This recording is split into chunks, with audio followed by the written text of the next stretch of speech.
guys? Today I'm here with Grace. And we're gonna be carving pumpkins. And we're also reading scary stories. Yes, sir. As I read the stories, I'm gonna be cutting my pumpkin. Start over. Why are you laughing? As I'm cutting the pumpkin, I'm gonna be telling the stories. But also, this is a competition to see who has the best pumpkin. Which obviously, it's gonna be me. This is like his second time carving pumpkins. Before I read the first story, let me. Ow! What? Stop. You can't help me. Okay, so you go like this. You go all the way around. Guys, I'm gonna get started with the first scary story. No, you keep that. How I keep that? You keep that. You used to put it back in. But it's good to go like this. Just cut all this shit off. That's not how you do it. The first story I have, my daughter's imaginary friend knew things she couldn't possibly know. I don't really believe in this stuff, or I didn't. Now I'm not sure what to believe. Oh shit. It's crazy, huh? Scary, like with the lights and shit. Does this look sexual? Wait. What? My daughter, Emma, just turned 5 last month. Around her 4th birthday, she started talking about her friend, Clara. Oh, hell no. Typical imaginary friend stuff at first. She'd set a place for Clara at dinner. She'd talk to her while playing normal kid things. My wife and I thought it was cute. But Clara was really specific.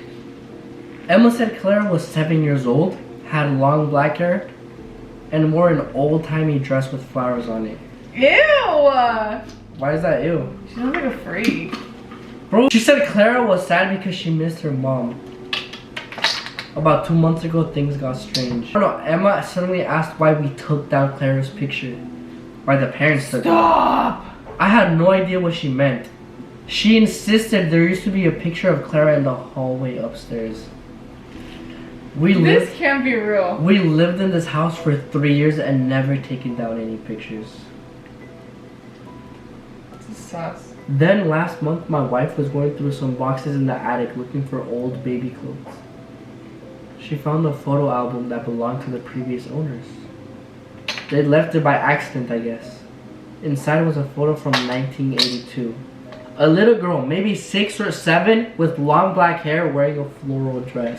Stop! Written on the back, Clara? Clara, age 7, summer 1982. Is this made up? My wife showed me and we both just stared at it. There was no way Emma had ever seen this photo.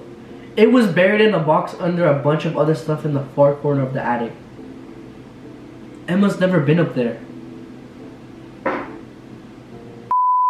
I asked Emma to describe Clara again. She described the girl in the photo perfectly. The dress, the hair, even said Clara had a tooth missing in the front, which you can see in the photo if you look closely. Shut up. We didn't tell Emma about the photo. We weren't sure what to say. A week later, Emma told us Clara doesn't want to come play anymore because she found her mom. She said it so casually. Her mom? Because, yeah, remember in the beginning of the story, Clara was missing her mom. Oh, yeah. She said it so casually, like she was talking about a friend who moved away. I did some research on the house, found an old newspaper article from 1983. A 7-year-old girl named Clara Bennett died in a car accident about 2 miles from here. Her family lived in our house from 1978 to 1985. The accident was in 1982, same year as the photo. Emma hasn't mentioned Clara since she said she found her mom. I keep trying to rationalize this. Maybe Emma saw the photo somehow and we forgot. Maybe it's just a weird coincidence. But the timing, the details, the way she described everything before we ever found that photo. My wife thinks Clara was real, that she was here and, and Emma could see her. I want to think there's a logical explanation, but I can't find one. Has anyone else experienced something like this with their kids? I'm not scared exactly, just unsettled. If Emma could just say you're scared. If Emma could see Clara, what else can she see that we can't? Bro, that is a medium. That and like, you're a large? And you're an extra small? That was okay. That was actually one of the scariest ones. And that was like the first one. I was locked in, I'm not gonna lie. On to the next one. So far, It's something, alright. I give it a 9 out of 10. This one is called My Haunted Childhood. I think I'm allergic. My hand is getting really itchy. You're allergic to pumpkin? I feel like you would know. Why am I know? Go. Hey, give me a The second. second story. I'm trying to work on my pumpkin too. Do you want me to read it? Can you read? No, I'm hella dyslexic. That's why I know you. We've had Okay, let me class like together. try, and then if it's like not it, then I'll stop. Hello all. I apologize. You suck at whoa, that was so monotone. Hello all. Apologize as this will be a long one. I am a 25-year-old woman. I grew up as an orphan. Raised by my grandmother in a house that seemed to be soaked all up by grief and loss felt in the building over the last 40 years. Did I say that right? I don't know, but I feel like This home has been addiction, domestic abuse, death, self-harm, and much more. Oh my. There is a specific room that I believe is the epic center of all the activity that has come from this house. Do you want me to keep reading? No, you're not making sense.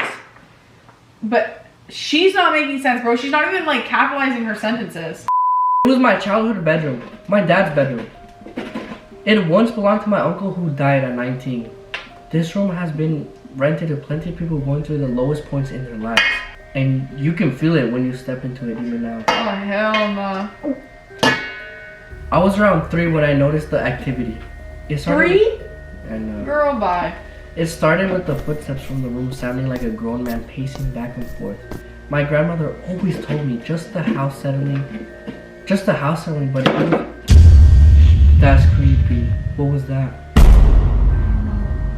That's creepy. I feel like my grandma always told me it was just the house settling, but it seemed too House rhythmic. settling? What the hell does that even mean? We can't keep a light in there to save our lives. All the bulbs burn and the lamps end up on the floor broken within a week or two of putting them in there. Shadow figures would watch me play from the doorway and the closet door simply could not stay closed.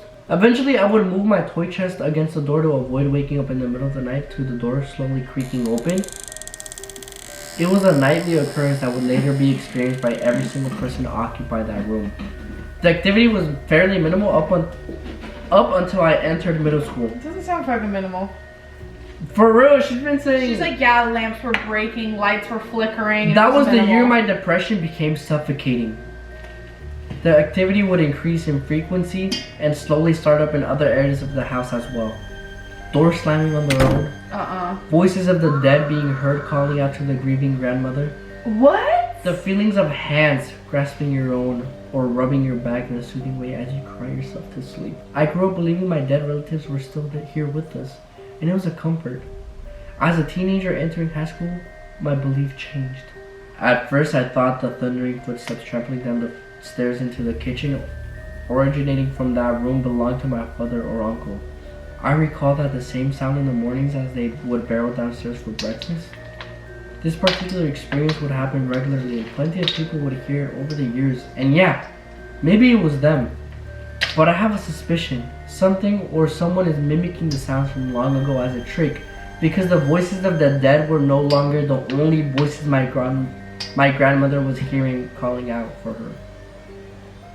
When I was 15, I started spending less and less time at my home.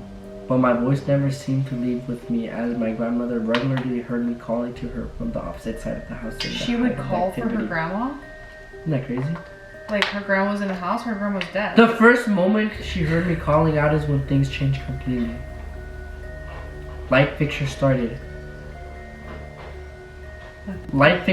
falling from the ceilings as we walked. Figures started to become frequent visitors in the dark, footsteps circling your bed at night, doors locking on you, things going missing. Time would start to get lost to us, and I started to get sick. I had to get my GED as I was missing so much. Right. From my illness, doctors had trouble figuring it out. Later, we would find out my kidney was one of many issues that popped up seemingly overnight. I will not presume all of life's problems come from this house, but I will note that the timing was a bit coincidental. I only put it in with everything because I will not completely write it off as not being partly caused by everything going on in this house. It has been a decade from all those experiences, and now we live in a fairly boring life in this house. We cleanse the room every couple of months and have stopped renting it altogether. I still see the occasional shadow person and things still go missing from time to time. She still lives in the house? But now we know that it is when we are due for a spiritual cleaning of sorts. The last one was this summer after I showed the room to a friend and she was scratched by something inside. Oh. I am concerned as this is the first time someone actually was attacked by whatever is in that room. I can't believe someone, like, she let someone sleep But in things there. have been quiet since. Oh my god. Why are your cats scared? Why do they come running over here? They felt You can't even see them on the camera. They felt a presence. They probably did. Animals see that shit. Kevin, it's okay. We're not scared. He's just Girl, being I'm scared the fuck. He's just being I'm concerned as this is the first time someone was actually attacked by whatever is in this room. But things have been quiet since, so I'm hoping it was simply one-off. Thank you for listening to my story. Let's hope writing this video doesn't spike any activity. Stop her saying that after the noises that just went on is like scary. freaky. That was actually a scary one. I still like the first one more though. Freaky. Freaky. Okay, now let's tell scary stories from our own life. What would that even be like? So one time when I was like, this is a real story. One time, and this might not be scary for people because I know people that have experienced like paranormal. They're like, oh, like whatever. I always slept with my closet closed because, duh, if you didn't, you're a psychopath. Anyways, I made it I remember falling asleep one night. I was like maybe 12. And I was staring at the closet and there was a little crack in the closet and I like was staring at it and I thought to myself, I want to get up and close it because that's really freaky. But it was dark in there and I was too f***ing scared. I was too scared to like get up. I was also just too lazy. So I just like closed my eyes, was falling asleep, looking at my closet, like thinking about how I wanted to fully close it, right? I woke up in the morning and my closet was fully open. That's crazy. No, I'm being dead ass. I go downstairs and I'm like, and my mom and my brother was downstairs, my mom was upstairs, but like they never came in my room at night. And plus they were asleep when I went to bed. So I go downstairs in the morning and I go to my brother and I'm like, did you open my closet last night? And he was like, what the f***? Why would I do that? And I was like, yeah, I don't know. And I was like, I woke up in my closet. I was like, yeah, and then I go upstairs and I asked my mom the same thing. And she's like, no, like I was thinking like, why would I open your closet? Like for what, you know? Yeah. And it like just, I had this like weird feeling when I was going to bed and this weird feeling when I woke up. That was it. That's actually creepy though. I know, it was just the fact that like I went to bed thinking about my closet and I never did. And that happened. You have to empty the pumpkin first. Wait, why? Dude, seriously? I don't know. I already told you that's what the scrapers are for. My creepy neighbor. Ugh. Neighbors are always His name is. Shut up. I'm a 26-year-old female. I've been living in a girl. Or a guy. I've been living in my current apartment for 7 years now and still do. But my next door neighbor has been living in this apartment building since the 80s. So he's at least half my age, 53 to be exact. Oh. Also, I need to mention that my neighbor has been diagnosed with schizophrenia. Oh, hell. I know this because I live in an area where a lot of people also know this guy. He used to be an artist and teacher at a university. But ever since he got diagnosed, he's been struggling with finding a new job, maintaining his social and private life. So does that stuff like develop later on in life? So there's a lot of things that could trigger it. I don't have any stigmas around mental disorders. In fact, I often feel quite empathetic towards people who suffer from schizophrenia or any other mental illness. But he's overly quiet and aggressive and short-tempered person. He is also very huge. So therefore, there's a reason all of our neighbors, including me, people who used to know him and befriend him are now afraid of him. We try not to agitate him, although sometimes it's a challenge.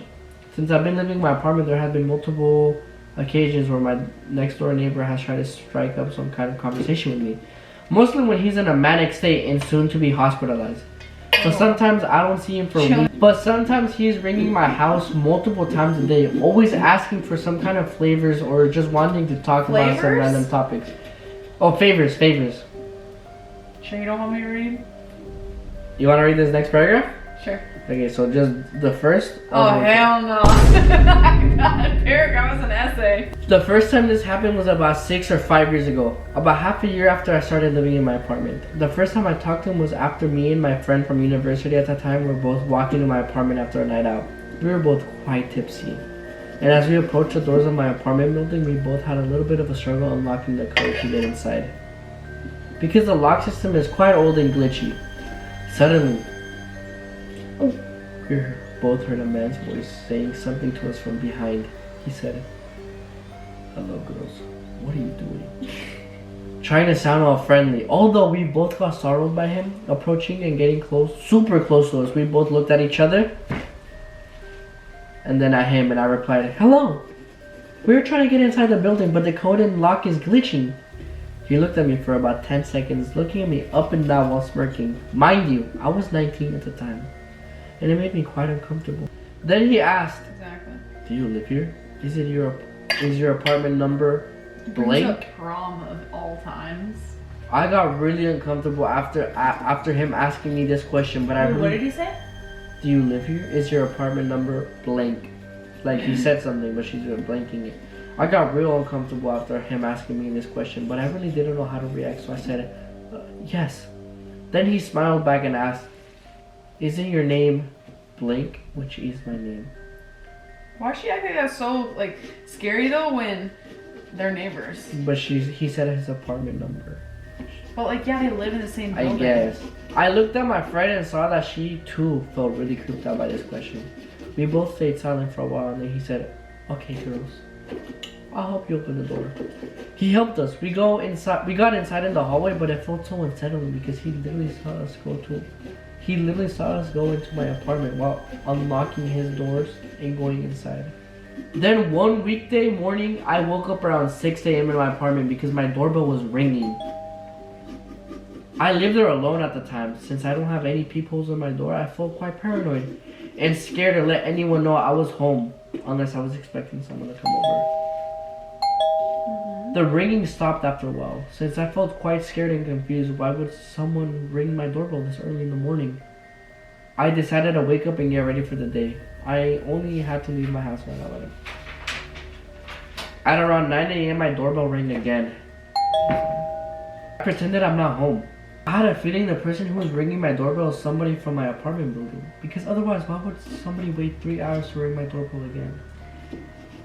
Maybe it's someone different. I'm sorry, this story is pissing me off. I felt super creeped out and then tried to be as quiet as possible. At 11 a.m. I had to leave my house, so I tried to exit my apartment as quickly as possible. So I started to lock my apartment doors. I heard my neighbor's door unlock and him stepping out in the hallway and saying, "Hello there. I've been trying to reach you the whole morning. Why didn't you answer? I knew you were home." I started to panic, but I didn't want him to notice. I replied, "Hello, I was sleeping. I didn't hear the doorbell ringing." He didn't seem to believe my answer, but continued, "I've been trying to reach you all morning because we have a lot of things to discuss. We don't have much time, but because of me handling everything, all is under control for now. You need to look what I've left under your entrance rug." What? He was mumbling a bunch of nonsense, and I realized this guy ain't right in his mind. Maybe having a manic episode or something, because he was talking about obscure things that he needs to take care of, but I didn't really understand anything. He asked me once more to look under my entrance door rug, so I looked. Underneath it was a spatula that was half broken. At this point, I was scared. I just ran out of the apartment building without replying to him nor looking back. I heard him running after me for a while. Shut up! But then he stopped. In the evening, I was super scared to come home, but I didn't really have a choice, so I went home. Not even a few hours went by when my doorbell was ringing again. This time I answered my door. "Who's there?" Without opening my door. My neighbor answered, "Hi, I just wanted to apologize about what I said earlier today. I just have so many things to tell you." He went on mumbling about complete nonsense. What a weirdo. He said that he is currently playing a real-life simulation game called Quest. That I play a part in this game and that there is something hidden in the garden outside our apartment. He won't tell me what it is and that I need to come outside with him and check it out myself. I obviously refused and instantly called my dad because he lives just a few blocks away from me. And I asked him to please come over and help me talk some sense into my neighbor and ask him to leave me alone. The worst thing is that my dad came over and had a talk with my neighbor and thought that this guy is completely sane and said I was overreacting. What? Maybe the guy tried to be nice and polite to my dad. I don't know. But it felt unsettling. The next day, I was informed that my neighbor demolished our hallway and some of the mailboxes attached to the hall by the entrance. He also smashed the window and a light bulb in the hallway. From what I gathered, he was being aggressive towards his girlfriend and a few other neighbors He has a from our girlfriend? building. Yeah. And a few other neighbors from our building, police and ambulance was called, and he allegedly got hospitalized. I also learned after this incident he broke up with his long-term girlfriend that just really made him spiral downwards. For a few years, I barely even saw the neighbor. And if I saw him, It's just like a years long story. and if I saw him, we would just say hello to each other, and that's about it. But he started bothering me again 2 years ago. I'm not really scared of him anymore. Maybe because my boyfriend moved in with me. Maybe because I grew up a little and didn't feel as helpless and paranoid. Maybe because he barely talked to me for 3 to 4 years. But still, there are these situations where I talk to him and I try not to agitate him. Besides, I feel like I'm the only person he doesn't try to intimidate or be aggressive towards. Don't know why. It all started happening again in November of 2023. When he started ringing our doorbell many times a day. When I first answered him, I dared to open the door because my boyfriend was beside me. He said, "Hello, I come up to you because I want to let you know I'm working on a new project and therefore I might listen to some music. I like to turn it up quite a bit, but I hope that you won't mind." You see, the guy was swerving and barely kept his eyes open. He also stank of alcohol and was holding a burnt out blunt in his fingers. Although there's no smoking policy in apartments or hallways, I replied, "Well, I understand. I also like to listen to music loudly, but please don't blast music late at night when everyone's sleeping." He smirked and then said, "I know. I've heard you listening to music many times." I got a bit confused about how he knows that, because I don't listen to music that loudly. But okay. So from that time on, he started blasting music 24/7. And there's no way of making him turn it down. If anything, I felt like he fed from the agitation of other neighbors and us pleading him to turn the volume down. I regretted that I ever said it was okay, because there was several times when my boyfriend woke up around 3 a.m. because the music was so loud and our walls were shaking. We tried to call the police. You share a wall? The next day, I didn't have uni or work, so I stayed home. Uni? Like university. Right. So I stayed home alone. In the afternoon, my doorbell rang. I answered the door. It was my neighbor. He said, "Hey, can you please come to my apartment because there's a friend of mine inside and something is wrong with his leg." I looked at him in disbelief and said, "What friend? What's his name?" I asked to see his reaction and try to understand whether he was lying or genuinely needed help. If he needed help, he's schizophrenic. if he really needed help, I would not even. Yeah, honestly, I'm girl. not an EMT. Like, I replied, "How long has he been in your apartment and what exactly had happened to his leg? What kind of injury does your friend have?" I said, "There's no way I'm entering his apartment," to which he replied, "I'm afraid you don't have a choice. You have to come with me and help out." Damn, he's gaslighting her. I shut the door as quickly as possible and locked them. There's no way I'm going inside his apartment. God knows what were his plans for me, and I'm not risking it. Yeah. A few days later, he rang my doorbell again asking me to come outside on the street because there's a dead guy. What? There's a homeless person who most probably died from cold. So there was actually a dead guy? Yeah, she said it so casually too. I know, what the f? I went outside and the ambulance was already there. The dead person was already covered up and there was nothing I could have done. And he started rambling about how all of this is connected to some kind of robbery, that some guy robbed him and there's a dead body on the street and everything's connected. I didn't really understand what he meant by that. I genuinely didn't and still don't know what to believe. I believe like this guy would truly be capable of murdering someone, in my opinion. He recently made spiked brass knuckles and he used it against a policeman. He would also visit his nearby dive bars with a knife in his pocket, threatening to stab people.